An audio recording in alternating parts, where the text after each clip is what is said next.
नमस्कार मित्रांनो, मी प्रफुल्ल आपलं स्वागत करतो पशुसमाधान या यूट्यूब चॅनलमध्ये। मित्रांनो, हे जे तुम्हाला व्हिडिओमध्ये दिसत आहे या बिमारीला गीड बिमारी म्हटले जाते। मित्रांनो, हे बिमारी टीनिया मल्टीसेप्स या नावाच्या कृमीमुळे होतो। हे कृमी कुत्र्यामध्ये लोंबडीमध्ये दिसते आणि बकरी या कृमीचा वाहक असतो। बकरीमध्ये हे कृमी दूषित चारा आणि पाणीमुळे हे कृमी बकरीच्या आतड्यामध्ये अंड्यामधून कृमीचा विकास होतो आणि हे कृमी आतड्यामधून मस्तिष्कापर्यंत पोहोचतो।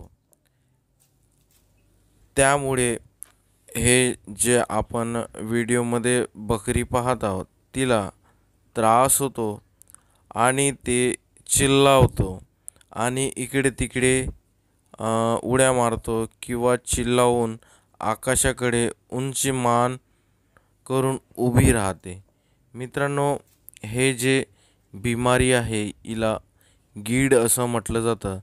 तर मित्रांनो, हे जे आता तुम्ही व्हिडिओमध्ये पाहत आहात या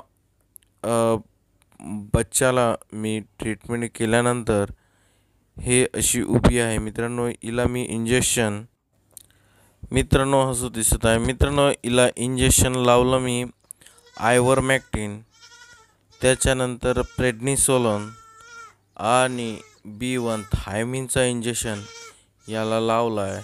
मित्रांनो, त्याच्यानंतर तो थोडा बरा झाला आणि ज्या पशुपालकाचा फोन आला होता की बच्चा आता ठीक आहे। आणि मित्रांनो, जे मी इंजेक्शन सांगितले आहे ते आपण स्वतः लावण्याचा प्रयत्न न करावा, कारण की मित्रांनो, या गीड बिमारीमध्ये भरपूर प्रकारच्या सिम्पटम दिसतात आणि ते आपल्याला ओळखून तिचं ट्रीटमेंट करावं लागतं। मित्रांनो, हे जे इंजेक्शन लावल्यानंतरचा व्हिडिओ हा आहे, आपण आधी पण पाहिला असेल। मित्रांनो, हे व्हिडिओ आणि माहिती तुम्हाला आवडली असेल तर माझ्या या यूट्यूब चॅनलला सबस्क्राईब करा, लाईक करा आणि शेअर करायला विसरू नका। जय हिंद।